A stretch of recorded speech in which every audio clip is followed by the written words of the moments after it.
ശശി തരൂർ വിഷയത്തിൽ കോൺഗ്രസിൽ പ്രതിസന്ധി തുടരുകയാണ്. ഗുരുതരമായ പ്രതിസന്ധി തുടരുകയാണ്. തരൂർ വിവാദങ്ങളിൽ കുടുങ്ങരുതെന്നാണ് നേതാക്കൾക്ക് നിർദ്ദേശം. വിവാദങ്ങൾ തിരിച്ചടിയാകുമെന്നും നേതൃത്വത്തിന്റെ വിലയിരുത്തൽ. തുടർ പ്രതികരണങ്ങൾ തരൂർ ക്യാമ്പിന് ശക്തി പകരുമെന്നും പ്രകോപനങ്ങൾ ഒഴിവാക്കാനുമാണ് നിർദ്ദേശം. വിവരങ്ങളും വിശദാംശങ്ങളുമായി ഞങ്ങളുടെ പ്രതിനിധി നിർഭൻ ചക്രവർത്തി ചേരുകയാണ്. നിർഭൻ, ശശി തരൂർ ഊതി വീർപ്പിച്ച ബലൂണല്ല എന്ന് ബോധ്യമാക്കുകയാണ്. KPCCയുടെ നേതൃത്വത്തെ UDFിൻ്റെ നേതൃത്വത്തിലിരിക്കുന്ന കോൺഗ്രസെ ഒക്കെ ചോദ്യം ചെയ്തുകൊണ്ട് വളരെ ശക്തമായി നീങ്ങുന്നു. മാത്രമല്ല, കോൺഗ്രസിൻ്റെ ഉൾരാഷ്ട്രീയത്തെ കൂടി സ്പർശിച്ചുകൊണ്ടാണ് ശശി തരൂരിൻ്റെ നീക്കം.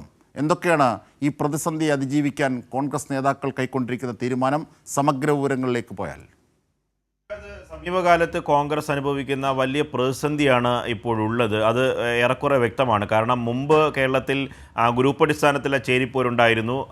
ഈ കാര്യത്തിൽ സുധാകരനും VD സതീശനും എത്തിയ ശേഷം ഏറെക്കുറെ പോഷക സംഘടനകളും മറ്റ് എതിരഭിപ്രായം പറയുന്ന ഗ്രൂപ്പ് നേതാക്കളെയെല്ലാം ഒതുക്കി VD സതീശന് ഏറെ മുന്നോട്ട് പോകാൻ കഴിഞ്ഞിരുന്നു. കാരണം ഇക്കാര്യത്തിൽ വലിയ തരത്തിൽ അസ്വസ്ഥതയും മറ്റു നേതാക്കൾക്കുണ്ടായിരുന്നു. പക്ഷേ അത് പ്രകടിപ്പിച്ചാൽ തന്നെ ആഭ്യന്തരമായി നിൽക്കുന്ന ഒരു അവസ്ഥയായിരുന്നു കോൺഗ്രസിലുണ്ടായിരുന്നത്. പക്ഷേ ഇത്തരം ഗ്രൂപ്പിലെ പ്രധാനപ്പെട്ട നേതാക്കൾ, അതൃപ്തരായ നേതാക്കളൊക്കെ പറഞ്ഞ കേരളത്തിലെ നേതൃത്വം പരാജയമാണ് എന്ന് നിരന്തരം ആവർത്തിച്ച് പറഞ്ഞ കാര്യം ശശി തരൂരിനെ പോലെയുള്ള ഒരു വർക്കിംഗ് കമ്മിറ്റി അംഗം പറയുന്നു. ശശി തരൂർ വർക്കിംഗ് കമ്മിറ്റി അംഗം എന്നതിന് ഉപരിയായി വലിയ തരത്തിൽ സ്വതന്ത്രമായി മറ്റ് ജനവിഭാഗങ്ങൾക്ക് പിന്തുണയുള്ള ഒരു ദേശീയ നേതാവാണ്.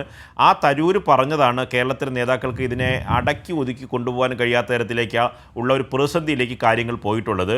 ആദ്യ ലേഖനത്തിൽ തന്നെ പ്രകോപനപരമായി തരൂരുമായി ഏറ്റുമുട്ടിയതാണ് വലിയ വിവാദങ്ങൾക്ക് തരൂരിന് സ്പേസ് കിട്ടിയത് എന്ന വിലയിരുത്തലാണ് ഇപ്പോൾ നേതാക്കൾക്കുള്ളത്. അതുകൊണ്ട് രണ്ടാമത്തെ ഈ ലേഖനവുമായി ബന്ധപ്പെട്ട വിവാദത്തിൽ ആരും പ്രകോപനപരമായി ശശി തരൂരിനെ വ്യക്തിപരമായി ആക്രമിക്കുന്ന ഒരു രീതി സ്വീകരിച്ചിട്ടില്ല. കഴിഞ്ഞ ദിവസം K മുരളീധരൻ, രമേശ് ചെന്നിത്തലയുടെയൊക്കെ പ്രതികരണം, K സുധാകരൻ്റെ ഒക്കെ പ്രതികരണം ഇതുകൊണ്ട് ചേർത്ത് വായിക്കാവുന്നതാണ്. ഇന്നലെയാണ് KC വേണുഗോപാൽ നേതാക്കളുമായി വലിയ തരത്തിൽ ആശയവിനിമയം നടത്തി. ഓരോ മുതിർന്ന നേതാക്കളുമായി ഇത് സംബന്ധിച്ച് ആശങ്ക പങ്കുവച്ചു. അതിനുശേഷം എടുത്ത തീരുമാനമാണ് തരൂരിന് ആയി ബന്ധപ്പെട്ട ഇപ്പോഴത്തെ വിവാദങ്ങൾക്ക് വലിയ സ്പേസ് കൊടുക്കരുത്. ഈ വിവാദങ്ങൾ പാർട്ടിക്ക് വലിയ തിരിച്ചടിയാകും. തരൂർ ലക്ഷ്യം വയ്ക്കുന്നത് എന്താണ് എന്ന ആശങ്ക നേതാക്കൾക്കുണ്ട്. അതുകൊണ്ട് ക്ഷമയോടുകൂടി കാത്തിരിക്കുക, തരൂരിൻ്റെ അടുത്ത നീക്കങ്ങൾ വീക്ഷിക്കുക. ഇക്കാര്യങ്ങളിൽ എരുതിയിൽ എണ്ണ ഒഴിക്കുന്ന തരൂരിന് അനുകൂലമായ തരത്തിലേക്ക് ഒരു സ്പേസ് ഉണ്ടാക്കി കൊടുക്കുന്ന തരത്തിൽ ഒരു വിവാദത്തിലേക്ക് നേതാക്കൾ പോകരുത്. അതുകൊണ്ടാണ് ഇന്ന് KC വേണുഗോപാൽ കാര്യമായി തരൂർ വിഷയത്തിലെ വിവാദത്തിൽ പ്രതികരിക്കാൻ തയ്യാറായില്ല.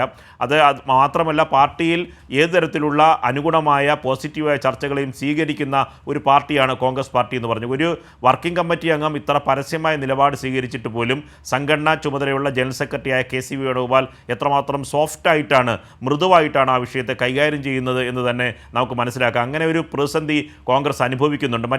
ഏതൊരു നേതാവായിരുന്നെങ്കിലും ഇതിനു മുമ്പേ വലിയ തരത്തിലുള്ള ചർച്ചയും നടപടികളിലേക്ക് പോകുമായിരുന്നു. തരൂരായതുകൊണ്ട് മാത്രമാണ് ഈ മിതത്വം നേതാക്കൾ പാലിക്കുന്നത്.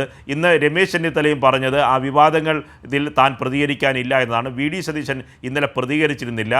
ഈ ചോദ്യങ്ങൾക്ക് തരൂർ വിഷയത്തിൽ നിന്ന് നോ കമൻറ്റ്സ് എന്ന് പറഞ്ഞ് അദ്ദേഹം ഒഴിഞ്ഞു മാറുകയായിരുന്നു. അതുകൊണ്ട് ഇപ്പോൾ എടുത്തിട്ടുള്ള നേതാക്കളുമായി നടത്തിയിട്ടുള്ള ആശയവിനിമയത്തിൻ്റെ ഭാഗമായി ആ വിവാദം കൂടുതൽ നീട്ടിക്കൊണ്ടുപോകാതെ ജാഗ്രത പാലിക്കുക. മാധ്യമങ്ങൾ ഇത് തുടരും, ഈ വിവാദം തുടരും. അതുകൊണ്ട് മറ്റ് വിഷയങ്ങളിലേക്ക്, ജനകീയ വിഷയങ്ങളിലേക്കും സർക്കാരിനെതിരേക്കുള്ള വിഷയങ്ങളിലേക്കും കാര്യങ്ങൾ തിരിച്ചുവിടണം. തരൂർ ആഗ്രഹിക്കുന്നത് ഇത്തരം വിവാദം നീട്ടിക്കൊണ്ടു പോവുകയാണ്. അത് നേതൃമാറ്റം അടക്കമുള്ള തുടർ ചർച്ചകളിലേക്ക് വഴിവെക്കാനുള്ള സാധ്യതയുണ്ട്. ഇതിൻ്റെ അപകടം VD സതീശന് മനസ്സിലാക്കുന്നുണ്ട്. അതുകൊണ്ട് തൽക്കാലം വിഷയത്തിൽ, വിവാദത്തിൽ പ്രകോപനം അരുത് എന്ന കർശനമായ നിർദ്ദേശമാണ് കേരളത്തിലെ നേതാക്കൾക്ക് KC വേണുഗോപാൽ നൽകിയിട്ടുള്ളത്. തീർച്ചയായും നിർഭൻ, ഞാൻ തിരിച്ചെത്താം.